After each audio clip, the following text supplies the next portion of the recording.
Hello everyone, this is your Vijay Nikhil and you guys are watching Hathway BTV Yuva, क्योंकि ये ज़माना है वी द यंगस्टर्स का। और हमेशा हम बात करते हैं अलग अलग टॉपिक्स के, अलग अलग चीज़ों पे कि सिटी में क्या नया चल रहा है, क्या नए इवेंट्स चल रहे हैं। लेकिन आज हम बात करने वाले थोड़ी सी स्टडी की, पढ़ाई की। हाँ, शायद जो स्टूडेंट्स देख रहे हैं उनके मन में आ रहा होगा कि क्या आज भी मैं स्टूडेंट्स की बात कर रहा हूँ, पढ़ाई की बात करने लग गया। लेकिन ये चीज़ें ज़रूरी भी हमारी लाइफ में स्टूडेंट्स हैं। अगर हम पढ़ेंगे नहीं तो हम स्टूडेंट्स क्यों कहलाएंगे। वैसे बहुत सारी एग्ज़ाम्स होती है जो हमें क्लियर करनी होती है, और जो सबसे हमारी लाइफ की इंपॉर्टेंट एग्ज़ाम होती है वो होती है 10th की। सो 10th के एग्ज़ाम पे 2 लाख स्टूडेंट्स देते हैं पूरे एमपी में, पूरे इंडिया में। देन उसके बाद 200 स्टूडेंट्स सिलेक्ट होते हैं। अब आप सोच रहे होंगे कि ये सिलेक्ट क्यों होते हैं। तो ये सिलेक्ट होते हैं कि आगे ने करियर में क्या करना है, आगे करियर के लिए गाइडेंस मिलना चाहिए, प्रॉपर मेंटर मिलना चाहिए। जिसमें से टफेस्ट टास्क होता है कि सीबीएसई के लिए 91.2% और एमपी बोर्ड के लिए 95%। ये क्राइटेरिया जब क्लियर करते हैं उसके बाद हमें प्रॉपर एक गाइडेंस मिलता है। और आज मैं यहाँ पर हूँ और मैं खुद सोच रहा हूँ कि इतने परसेंट क्लियर हम कैसे कर सकते हैं, कितना मुश्किल होता है। मेरे साथ वो स्टूडेंट है जिन्होंने परसेंट का क्राइटेरिया क्लियर किया है। तो सबसे पहले तो मैं आप सभी का वेलकम करता हूँ। Hi, what's your name? Sam Varghese. Okay Sam, मैं आपसे ये पूछना चाहता हूँ कि लड़कियों के लिए तो आई थिंक फिर भी मैं कहूँगा थोड़ा सा आसान होता है ये करना, कि पढ़ाई का उनमें बचपन से इंटरेस्ट होता है, पढ़ाई करना रहती है। बॉयज़ के लिए कहा जाता है कि बॉयज़ पढ़ाई नहीं करते हो। तुमने ये क्राइटेरिया क्लियर किया तो कितनी मुश्किल हुई थी? हुआ था थोड़ा सा मुश्किल, बट मेरे को इंटरेस्ट था पढ़ने का। तो मैं सुबह से अपना पढ़ना स्टार्ट कर देता था। मुझको तो अच्छा लगता था पढ़ना। तो फिर स्कूल से आता था, फिर जैसे ही आता था तो फिर ट्यूशन क्लास होने के बाद मैं अपना सेल्फ स्टडी करता था। मैंने मेनली सेल्फ स्टडी किया है। ओके सो कितने परसेंट है आपके 96%। Oh my God, 96%। I think मेरी 2 क्लास मिला लूँगा तो मेरे 96% हो गए। बट कितना टाइम दिया आपने टोटल एक दिन में कि आपके लिए जो टारगेट कंप्लीट किया, इसमें एक दिन में अप्रॉक्स आपने पढ़ाई को कितना टाइम दिया था? 5 to 6 hours। 5 to 6 आवर्स पढ़ाई को दिए, वो भी सेल्फ स्टडी को? Self study. Oh my God, 5 to 6 hours personally self study के लिए, देन टू कोचिंग क्लास अलग और देन टू स्कूल अलग। तो मैं तो बॉस आपको मान गया। मैं भी चाहूँगा कि मैं भी फ्यूचर में अगर पढ़ाई जैसे भी कर ही रहा हूँ तो मैं आपके जैसे पढ़ाई करूँ। Hi, what's your name? My name is Rajnandini Patel. Okay Rajnandini, आपने कितने परसेंट से क्लियर की एग्जाम? 97%। Oh my God, 97%। मतलब 3% क्यों रह गई है? सर वो मैंने अपना बेस्ट ट्राई किया था, but still I am satisfied with my marks. Okay, still आप नहीं, सभी के सभी सेटिस्फाई होंगे 97%, जो कि बहुत ज़्यादा रखते हैं। अभी करियर में क्या करना चाहोगे? 97% क्लियर किया तो आपने आई थिंक कुछ ना कुछ तो सोच के रखा होगा कि आगे करियर में क्या करना है। सर मैं बीटेक करूँगी इन कंप्यूटर साइंस और फिर मैं एयरफोर्स ज्वाइन करना चाहती हूँ। ओके सो अगर बात करें यहाँ की, जो आपने कैंप अटेंड किया तो यहाँ आके कैसा लगा और यहाँ कितना प्रॉपर आपको गाइडेंस मिला कि आपको लाइफ में क्या करना है? सर यहाँ पे बहुत ही रिनोन्ड स्पीकर्स से हमें मिलने का मौका मिला। उनके जो टेक्निकल सेशंस थे उनसे हमको बहुत कुछ सीखने को मिला है। इनफैक्ट नोएडा से भी साइंटिस्ट आए हैं जिनका टेक्निकल सेशन अभी चल रहा है। तो they are a great source of knowledge and we also had practical sessions in which we have learn very much, and practical knowledge is something which we need most at the present time. So practical knowledge is what we are getting also here. And school knowledge से जो bookish knowledge है उससे हटकर भी हमको बहुत कुछ सीखने को मिल रहा है। तो ये इस बात की सबसे ज़्यादा खुशी है कि हमारे जो 10th के परसेंटेज है उसके बेसिस पर हम कुछ नया सीख पा रहे हैं। और अगर मैं बात करूँ एक लाइफ की कि मम्मी पापा कितना खुश हुए थे जब आपने आके रिजल्ट बताया था, जब रिजल्ट पब्लिश हुआ था, देन आपने कहा था 97%, तो उनका क्या रिएक्शन था? सर मम्मी पापा तो जैसे कि पता नहीं क्या जन्नत मिल गई होगी उनको, क्योंकि वैसे भी उनको बहुत एक्सपेक्टेशंस थी, पर जैसे उन्हें रिजल्ट सुना और ज़्यादा खुश हो गए थे। इनफैक्ट रिलेटिव्स वगैरह था, सब भी बहुत खुश थे कि हाँ बेटी है, वो बेटी ने कुछ किया है, तो उनको बहुत खुशी हुई। Okay, thank you so much for joining अस। और मैं आपसे एक लास्ट क्वेश्चन पूछना चाहता हूँ बॉयज़ के लिए कि जो बॉयज़ हैं जिनको मतलब प्रॉपर मन नहीं लग पाता, इधर उधर घूमने से फुर्सत नहीं मिल पाती, उन्हें क्या टिप दोगे? बिकॉज पर्सनली ये तो इनडायरेक्टली मेरा ही क्वेश्चन है कि मुझे ऐसे क्या टिप दोगे और हमारे सारे व्यूवर्स को ऐसे क्या टिप दोगे कि वो भी अपना ध्यान लगाए पढ़ाई में, मेडिटेशन करें या क्या करें एग्जैक्टली कि उनका पढ़ाई में फोकस हो? सबसे पहले तो पढ़ाई कभी भी कंटिन्यूसली एट अ स्ट्रेच कभी नहीं देना चाहिए। आपके पास कुछ अपना एक हॉबी होना चाहिए ताकि है ना जब भी आप थक जाओ या बोर हो जाओ तो फिर आप उसको परस्यू कर पाओ, उसमें आप खेल पाओ कुछ, तो अपना माइंड रिफ़्रेश हो जाता है वापस से। अपन को फिर बीच बीच में लेना चाहिए, रेस्ट लेना चाहिए, और उसके बाद फिर 1.5 आवर्स फिर पढ़ना चाहिए। ओके, सो टॉपर्स की बातें कैसी होती है मैं अभी समझ पाया, क्योंकि इन्होंने जैसे मुझे क्वेश्चन का आंसर किया तो यहाँ से भी मुझे रिप्लाई मिला कि हाँ ये बिल्कुल सही करें। Thank you so much both of us for joining us and all the best for your future. So यहाँ पे मैंने इतनी सारी बातें कर ली, मुझे ये समझ में आया कि मुझे अगर टॉपर बनना है तो मुझे एग्जैक्टली करना क्या पड़ेगा। लेकिन ये तो मैंने इनसे बात किया, मैं मेंटर से बात करने वाला हूँ कि आप इन्हें गाइड कैसे करने वाले हैं। इन्होंने जो इतना अच्छा परसेंट क्लियर किया, इतना अच्छा क्राइटेरिया क्लियर किया है, उसके बाद इन्हें प्रॉपर गाइडेंस कैसे मिलना चाहिए और ये आगे अपने करियर में क्या क्या कर सकते हैं। तो डायरेक्टली अब मैं चलता हूँ सीधे मेंटर्स के पास। ओके, सो मेरे साथ डॉक्टर नीलेश मालवीय सर हैं जो कि प्रिंसिपल है स्मृति कॉलेज के। तो सर सबसे पहले तो मैं आपका वेलकम करता हूँ हमारे शो पे। Thank you. Okay, so sir मैं आज के कैंप के बारे में आपसे पूछने वाला हूँ, जो आज आपने ये सारा पूरा रजिस्टर किया है, सारी चीज़ें की है, तो इसके बारे में थोड़ा सा चाहता हूँ कि आप हमारे व्यूअर्स को थोड़ा सा ब्रीफ कर दें कि आज एग्जैक्टली है क्या। ओके, सबसे पहले मैं आपको धन्यवाद अदा करता हूँ कि आप Smriti college of pharmaceutical education Indore में हैं। जैसा कि आपको मालूम है और मैं बताना चाहूँगा कि हम लोग department of science and technology का एक स्पॉन्सर्ड इंस्पायर साइंस कैंप कर रहे हैं। इस इंस्पायर साइंस कैंप में मध्य प्रदेश में 10th क्लास में जो बच्चे CBSE बोर्ड में 95% और MP बोर्ड में 91.2% स्कोर करते हैं वो लोग एलिजिबल पार्टिसिपेंट्स होते हैं। और उनके लिए ये है कि ये 95% और 91.2% के जो स्टूडेंट्स हैं ये बहुत ब्रिलियंट होते हैं। अब इनको इस एज में और इस क्लास में अगर सही डायरेक्शन मिल जाए, जो कि अभी 11th क्लास में है, तो ये रिसर्च एंड इनोवेशन में अपने आप को अच्छे से डेवलप कर सकते हैं। तो ये जो इंस्पायर है, आप वर्ड से ही समझ रहे हैं कि इसका नाम ही है इंस्पायर, मतलब बहुत सारी इंस्पिरेशनल पर्सनालिटी और बहुत सारे renowned speakers across the country यानी पूरे भारत देश से इसमें आ रहे हैं, जो कि बच्चों को अलग अलग फील्ड में साइंस और इनोवेशन और रिसर्च के बारे में बताएंगे कि आप लोगों का माइंड अगर इतना अच्छा है, आप लोग ब्रिलियंट स्टूडेंट हैं, तो आप रिसर्च एंड इनोवेशन में अपना करियर बनाएं और देश के डेवलपमेंट के लिए और कहीं ना कहीं जो ह्यूमैनिटी के डेवलपमेंट के लिए जो रिसर्च की नीड है इंडिया को, उसमें आप लोग अपना रोल प्ले करें। तो जैसे कि मैं आप बता दूं कि ये 5 डेज़ का इवेंट है और department of science and technology पूरी तरह से स्पॉन्सर्ड करती है। बच्चों के रहने, खाने पीने, उनके किट बैग, सारा कुछ गवर्नमेंट इसमें स्पॉन्सर्ड करती है। हम लोगों ने 5 दिन के प्रोग्राम में जो इवेंट प्लान किए हैं वो एक्सपर्ट टॉक है, यानी डिफरेंट साइंटिस्ट आ रहे हैं, और सेकंड है प्रैक्टिकल डिमॉन्स्ट्रेशंस, यानी कुछ ट्रेनिंग्स भी बच्चों को यहाँ पे एक्सपेरिमेंटल वे में हम लोग समझाएंगे, सिखाएंगे।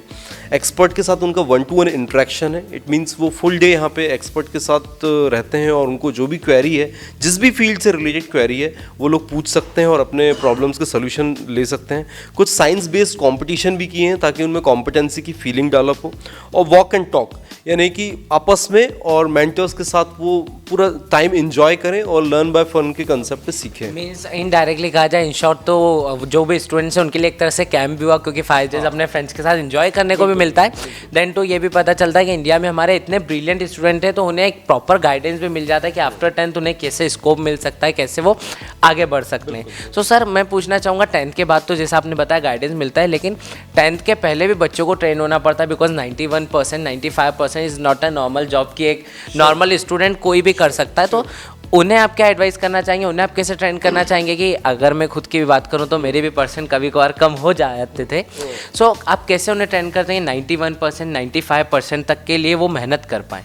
देखिए, परसेंटेज हमेशा से क्राइटेरिया नहीं है ग्रोथ और डेवलपमेंट के लिए, लेकिन अभी जो हम बात कर रहे हैं इंस्पायर की, इसमें वो बच्चे यहाँ हैं जिनके पास नॉलेज और रीडिंग कैपेसिटी दोनों हैं।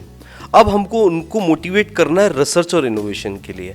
तो ये बच्चे, आप समझिए कि मध्य प्रदेश में 2 लाख बच्चे अगर एग्जाम देते हैं 10th बोर्ड का, तो उसमें से 200 स्टूडेंट जो टॉप के हैं वो यहाँ पर हैं।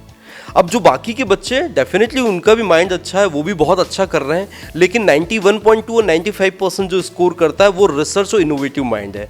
बस उसको डायरेक्शन देना है। उसी डायरेक्शन के लिए हम लोगों ने ये कैंप ऑर्गेनाइज किया है, DST स्पॉन्सर्ड, और इसमें करीब 15 मेंटर्स हमने इनवाइट किए हैं। डेली 3 लेक्चर्स होंगे उनके। हमने RRCAT जो अपना इंदौर का एक बहुत अच्छा रिसर्च सेंटर है, जो कि इंडिया और एशिया में अच्छा नाम रखता है, उसमें बच्चों को विजिट कराया, वहाँ के साइंटिस्ट से उनको 1-to-1 इंटरेक्शन कराया है। और इसी वजह से उनको रिसर्च में जाने के लिए, यानी कि अगर हम बात करें तो फिजिक्स से रिलेटेड, केमिस्ट्री से रिलेटेड, अर्थ साइंस, मेडिकल, सभी फील्ड के डिफरेंट साइंटिस्ट यहाँ पर आए हुए हैं जो कि उनको मेंटरिंग करेंगे, यानी पर्टिकुलरली बताएंगे कि अगर आपको रिसर्च ऑप्ट करना है केमिस्ट्री में तो इस तरह से करना है। जैसे कि मैं आपको बता दूं कि आज हमारे जो 3 स्पीकर्स हैं, रेनाउंड स्पीकर्स, जो सबसे पहला सेशन था हमारा सुनील शर्मा सर का था, जो कि यूनिवर्सिटी ऑफ दिल्ली से हैं। उन्होंने केमिस्ट्री में बच्चों को बताया कि रिसर्च किस तरह से, किस डायरेक्शन में अभी हो रही है, करंट सिनेरियो क्या है। उसके बाद सुब्बाराव सर हैं जो कि सॉइल पर्टिकुलरली रिसर्च में उनका बहुत बड़ा योगदान है गवर्नमेंट ऑफ इंडिया के लिए, तो वो उन्होंने बताया। जो थर्ड लेक्चर है जो कि अभी जस्ट स्टार्ट होने वाला है, अरविंद सी राणा जी सर का है, वो बड़ा इंटरेस्टिंग लेक्चर है। वो स्पेस के बारे में, और अभी आपने मंगल जो अपना मंगल ग्रह की जो अपना मूवी बनी है उसके ऊपर वो पूरा उनका मिशन मंगल के ऊपर, हाँ, तो वो पूरा एक उन्होंने मिशन बच्चों के लिए बनाया है कि वो बच्चों को किस तरह से एस्ट्रोनॉमी, और पर्टिकुलरली अगर अपन बात करेंगे कि एस्ट्रोनॉट्स बनना है या एस्ट्रोनॉमी में जो रिसर्च करना है उसके बारे में वो पूरी जानकारी देंगे, जो हमको और आपको भी नहीं है क्योंकि हम एक्सपर्ट नहीं हैं। तो इसीलिए ये कैंप नाम रखा गया और इसमें मेंटर्स यानी कि हम लोगों ने एक्सपर्ट कॉल किए हैं कि जो अपनी फील्ड में बिल्कुल, यानी कि उनका रिसर्च और इनोवेशन में इतना बड़ा योगदान है कि वो बच्चों को 20-25 साल का एक्सपीरियंस 2 घंटे 3 घंटे में देके जाएंगे। सर एट लास्ट में आपसे पूछना चाहूँगा कोई भी प्रो टिप अगर आप देना चाहें सभी स्टूडेंट्स को, सभी स्टूडेंट के गाइडेंस के लिए, तो एक टिप क्या होगी? बिल्कुल, मैं एक टिप ये देना चाहूँगा कि कहते हैं कि 2 दिन पहले का जो दिन था वो था रीडिंग का, उसके बाद आया नॉलेज का, उसके बाद आया रिसर्च का, और आज और कल जो दिन आने वाला है ये इनोवेशन बेस्ड। तो अगर आपको कुछ नया करना है, कुछ बड़ा करना है, कुछ अच्छा करना है जिसकी वजह से देश को और मानव जाति के कल्याण में कहीं ना कहीं मदद मिल सके, तो उसके लिए आपको इनोवेशन के बारे में सोचना पड़ेगा। और अगर आपको इनोवेशन के बारे में सोचना है तो उसकी सबसे पहली जो रिक्वायरमेंट है वो है अच्छी मेंटरिंग, अच्छे लोगों का साथ, अच्छे विज्ञान जिनकी समझ में है, ऐसे साइंटिस्ट लोगों का साथ होना ज़रूरी है, और वो 5 दिन में हम पूरी तरह से बखूबी करेंगे। Thank you so much sir for joining अस, और मैंने आपसे बहुत सारी चीज़ें सीखी। देन टू अब मैं जाने वाला हूँ मेंटर्स के पास और उनसे पूछने वाला हूँ कि एक स्टूडेंट में उन्हें वो डायरेक्टली क्या देखते हैं, प्रॉपर गाइडेंस किस बेस पे करते हैं। So let's check it out.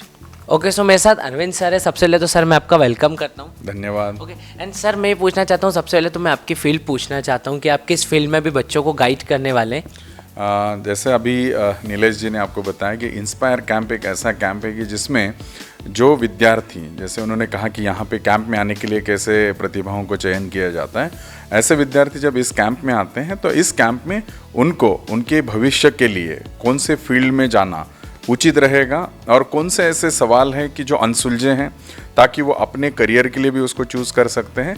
तो इसी कारण अलग अलग मेंटर्स के रूप में सभी लोग आए हैं। उन्हीं में से मैं एक हूं जो खगोल विज्ञान एवं खगोल भौतिकी के बारे में मैं उनसे जानकारी साझा करूंगा। जैसे आप जानते हैं कि हाल ही में इसरो ने बहुत सारे चंद्रयान, मंगलयान, आने वाले दिनों में भी एक ऐसा ही एक आदित्य मिशन जाने वाला है जो हमारे सूरज की पूरी पढ़ाई करेगा। तो ऐसे कई सारे सवाल हैं खगोल विज्ञान के अंदर कि जिनके बारे में आज हम लगभग मानते हैं कि 150 साल हो गए कि हमारी प्रौद्योगिकी इतनी बढ़ चुकी है, उसके बावजूद इतने सारे अनसुलझे सवाल हैं कि जो ये जनरेशन, जैसे अभी हम बच्चों को जब 11वीं 12वीं के बच्चे हैं, वो आगे चल के उनके करियर के लिए इन सभी सवालों के माध्यम से वो अपना करियर भी कर सकें और उन सवालों के उत्तर भी ढूंढ सके। इन्हीं के लिए इनसे चर्चा करने के लिए हम यहाँ आए हैं। और सर इसमें मुझे एक बात जो सबसे अच्छी लगती है कि अगर पहले के टाइम में देखा जाए तो लोगों को जब नॉलेज नहीं होता था, उनका एरिया ऑफ इंटरेस्ट नहीं रहता था, तो वो भी इतना इंटरेस्ट नहीं लेते थे। लेकिन अगर हम देखें मूवीज़ के ज़रिए, बॉलीवुड के ज़रिए, जैसे मिशन मंगल मूवी की बात करें, देन टू जब चंद्रयान गया था तो लाइव चला था, तो सब लोग टीवी पे इतना देख रहे थे, चाहे उन्हें एग्जैक्टली नॉलेज नहीं था, बट उन्हें अच्छा लग रहा था कि हमारे इंडिया में इसरो से क्या चल रहा है, तो वो देखने में उनका इंटरेस्ट आ रहा था। बिल्कुल सही कहा। ये एक ऐसा विषय है कि जहाँ तक खगोल विज्ञान जैसा विषय है कि एक तो अपने आप में रुचिपूर्ण है कि जिसमें हर एक को हर व्यक्ति चाहता है कि कभी ना कभी धरती अगर ख़त्म होगी तो हम कहाँ जाएंगे, तो उसके स्वाभाविक तो उत्तर हमें खगोल विज्ञान में मिलेंगे। तो इसकी वजह से कई सारे ऐसे जिसको हम जिज्ञासा भरे पूर्ण सवाल हैं वो स्वाभाविक रूप से लोगों के अंदर होंगे। और आपकी तरह जो मीडिया काम करते हैं कि जो इन सभी ऐसे जिज्ञासु सवालों के लिए जो भी अच्छा कार्य कर रहे हैं उनके साथ आप जाते हैं और उनको प्रोत्साहन देते हैं, और स्वाभाविक है उसकी वजह से सब लोग इन सभी ऐसे सवालों को जानने के लिए मदद कर रहे हैं। सर मैं ये पूछना चाहूँगा एक क्वेश्चन कि आप सभी स्टूडेंट से मिलते हैं और आपने बहुत सारे स्टूडेंट देखे होंगे अलग अलग, सो सबको अलग अलग गाइडेंस होता है, सबके पर्सनैलिटी के हिसाब से, कि देन टू सबके लिए एक ही गाइडेंस होता है कि हर किसी के की मेंटलिटी अलग होती है, हर किसी का सोचने का नज़रिया अलग होता है, तो आप किस तरह से हर स्टूडेंट को गाइड करते हैं? देखिए, इसमें यही मैं, जैसा अभी आपके नीलेश जी ने कहा कि यहाँ आने वाला हर विद्यार्थी एक परिपूर्ण प्रतिभापूर्ण है। जैसे उन्होंने कहा कि अगर मध्य प्रदेश स्टेट बोर्ड से कितने परसेंटेज के बाद हैं और सीबीएसई के स्टूडेंट्स हैं तो कितने परसेंटेज के बाद, तो एक स्वाभाविक सा है कि ऐसे कैंप में आने के लिए कुछ चयन की प्रक्रिया होनी चाहिए, तो ये एक चयन की प्रक्रिया है। तो जैसे उन्होंने कहा कि स्वाभाविक अगर इतने अच्छे मार्क्स लेके कोई प्रतिभा लेके आता है तो उससे स्वाभाविक है कि रिसर्च इनोवेशन का स्पिरिट होगा। तो जब इतने सारे मेंटर्स वहाँ आएंगे तो उनकी प्रतिभा, उनकी इच्छा, उनका इंटरेस्ट कहाँ है उसमें वो परस्यू करना चाहिए, और इंस्पायर का भी वही उद्देश्य है, ताकि अगर मैं खगोल विज्ञान आके कहूँ और मैं हर कोई खगोल वैज्ञानिक बनने लगे तो वो जरूरी भी नहीं है, लेकिन ऐसा विद्यार्थी हो जिसमें परिपूर्ण तरीके से रुचि हो और वो करने की क्षमता भी रखे। ये दोनों चीज़ों को हमें ध्यान में रखना होगा। कुल मिला के एरिया ऑफ इंटरेस्ट देखते हैं स्टूडेंट्स का, देन टू उन्हें गाइड करते हैं कि उन्हें आगे क्या करना है। Thank you so much sir for joining us. Thank you, धन्यवाद। ओके, सो मैंने सर से इतनी सारी गाइडेंस ले ली। सो अब मेरे साथ दूसरे मेंटर है doctor Subba Rao sir. Sir सबसे पहले तो मैं आपका वेलकम करता हूँ हमारे शो पे। धन्यवाद। ओके सर, मैं आपका एरिया ऑफ फील्ड पूछना चाहता हूँ सबसे पहले तो। एक्चुअली मैं पहले भारतीय मृद विज्ञान संस्थान का डायरेक्टर रह चुका हूँ। हमारा जो मृदा है व्हाट यू कॉल मृदा विज्ञान संस्थान में हम लोग काम करते हैं। वो जो मिट्टी को सही इस्तेमाल कैसे करना है और मिट्टी का क्वालिटी अच्छा रख के, तंदुरुस्त अच्छा रख के अच्छा पैदावार कैसे लेना है, वो हमारा मेन मैंडेट है। ओके सर, ये तो यही कहना चाहूँगा सर, आपने जैसा कि मुझे बताया कि नई जनरेशन को तो एग्जैक्टली इन चीज़ों का बिल्कुल भी नॉलेज नहीं। आई थिंक हम अगर जैसे पहले की बात करें तो पहले तो लोग जो खुद ही किसानी करते थे, खुद ही खेती बाड़ी करते थे, तो उसमें सॉइल का नॉलेज रखते थे। आजकल के लोगों को ये बताना काफ़ी ज़रूरी भी हो गया आज की जनरेशन को। हाँ, हमारा आपको पता है हमारा पॉपुलेशन, आबादी बोलते हैं ना, पॉपुलेशन वो 130 करोड़ तक पहुंच गए। इतना सारा लोगों को खाना खिलाने के लिए हम लोग अच्छा मिट्टी चाहिए और मिट्टी अच्छा क्वालिटी मेंटेन करना है। जब तक हम लोग मिट्टी को ध्यान दे के उससे अच्छा पैदावार नहीं लेंगे तब तक सबको खाना खिलाना मुश्किल है। खाना का सिक्योरिटी आजकल बोलते हैं ना, food security, nutrition security, water security, तंदुरुस्ती को भी सिक्योरिटी, हर चीज़ प्रोवाइड करने के लिए मिट्टी के साथ लिंक है। जब मिट्टी का तंदुरुस्त अच्छा रहेगा फिर लोगों को तंदुरुस्ती भी अच्छा रहेगा, कंट्री का भी तंदुरुस्त अच्छा रहेगा। इसलिए हम लोग को पूरा ध्यान देना पड़ेगा मिट्टी का तंदुरुस्ती बना के कैसे रखना है। और सर अगर नॉर्मल ह्यूमन की बात करें तो नॉर्मल ह्यूमन भी हम हमारी पर्सनल लाइफ में भी हो सकता है कुछ ना कुछ ऐसी गलतियां कर देते हैं कि जो सॉइल को इफेक्ट करती है। सो हमारी पर्सनल लाइफ में हमें ऐसे क्या प्रिकॉशन रखने चाहिए जो सॉइल को इफेक्ट ना करे? नो, हम लोग तो हमारा जो टॉपिक मैं जो डील किया, सॉइल डिग्रेडेशन। डिग्रेडेशन मीन्स खराब होना, कैसे रुकाना है। हर साल मिट्टी का पानी के साथ बह जाता रहता है, उसको कैसे रुकाना है, उसको कैसे मेंटेन करना है। लोग जब खेती करना है उसमें कैसे ध्यान देना है। जो हमारे स्वच्छ भारत मिशन में बहुत सारा म्यूनसिपल सॉलिड वेस्ट आता है, ऑर्गेनिक वेस्ट, वो सब कंपोस्ट वगैरह बना के कैसे रिटर्न करना है। अभी दिल्ली वगैरह में बहुत सारा पोल्यूशन चल रहा है, वो जो क्रॉप प्रोसीजर्स जो बर्न करने की वजह से ये हो रहा है, पोल्यूशन हो रहा है।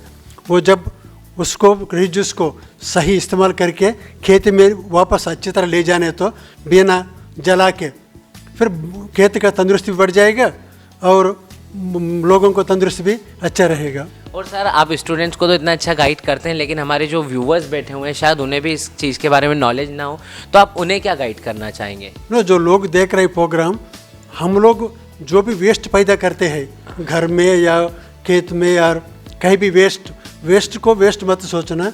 जो ऑर्गेनिक वेस्ट, म्यूनसिपल वेस्ट, अभी म्यूनसिपलिटी में सब लोग बताते हैं हमको इनर्ट और ऑर्गेनिक को अलग करो, वो जो ऑर्गेनिक को कंपोस्ट बनाओ। ऐसे हम लोग म्यूनसिपलिटी जो लोग बता रहे हैं ना, अलग करके दे दो, वेट वेस्ट, ड्राई वेस्ट। हम वेट वेस्ट को सही इस्तेमाल करना है, ड्राई वेस्ट अलग से जाएगा। ऐसे जो गांव में जो लोग हैं वो भी स्वच्छता में ध्यान देना पड़ेगा, अच्छा कंपोस्ट बनाना है। जो ऑर्गेनिक वेस्ट जो भी पैदा किया वो सब खेत में वापस जाना है। जो हम खेत से ले रहे, हम जो खाना के जो दान वगैरह है वो खा के बाकी जो भी वेस्ट है, खरपतवार हो, बोसा हो, सब खेत में दोबारा पहुंचना है। ओके, और एक सर लास्ट क्वेश्चन कि आप इतने सारे स्टूडेंट्स को गाइड करते हैं तो सर किस बेस पे गाइड करते हैं? मैं बस यही एक लास्ट क्वेश्चन आपसे पूछना चाहूँगा। नो, एक्चुअली स्टूडेंट्स को हम आइडियाज़ देते हैं। Okay. जो प्रॉब्लम्स है इंडिया में, जो हर एक साइंटिस्ट जो प्रोग्राम में जो पार्टिसिपेट करेगा, वो सब अपना अपना लाइन में जो प्रॉब्लम्स क्या है, जो फ़ायदा क्या है, हम बताएंगे।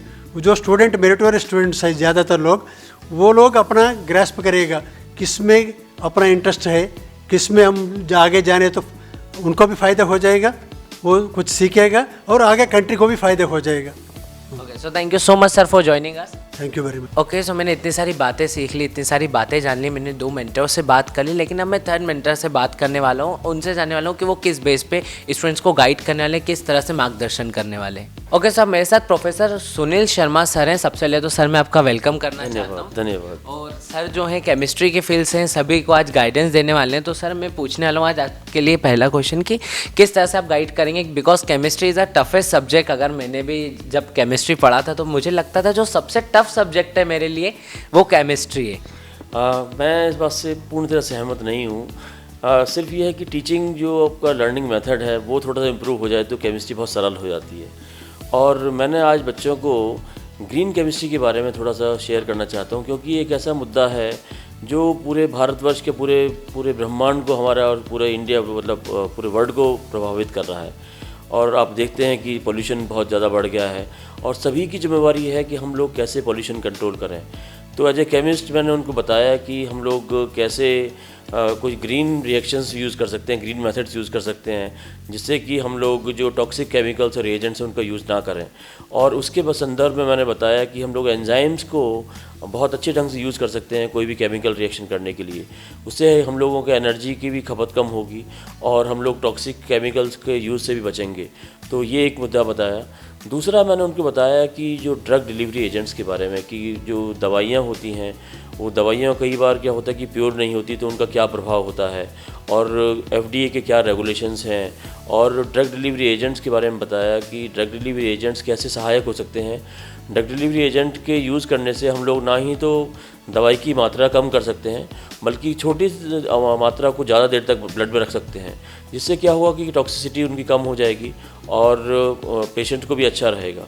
तो ये सब बातें बताई। और दूसरा उनके बारे में जो कुछ क्वेरीज थी, बहुत अच्छा मतलब बच्चों ने पूछा सवाल, मैंने उनको एड्रेस करने की कोशिश की, तो बच्चे बहुत इंटरेस्ट लिया। और मैं सबसे ज़्यादा प्रभावित हूँ जो इंस्पायर का ये प्रोग्राम है, क्योंकि इंस्पायर का जो प्रोग्राम मतलब इतना इफ़ेक्टिव है कि जो पोटेंशियल कैंडिडेट्स हैं, जो पोटेंशियल बच्चे हैं, उनको आइडेंटिफाई कर लेता है एंड कि जो अच्छे उनके मार्क्स के आधार पर, और फिर उनको सपोर्ट करता है, फाइनेंशियली सपोर्ट करता है, उनको प्रमोट भी करता है, तो जिससे कि उनका रुझान अभी केमिस्ट्री और साइंस के प्रति बढ़ रहा है।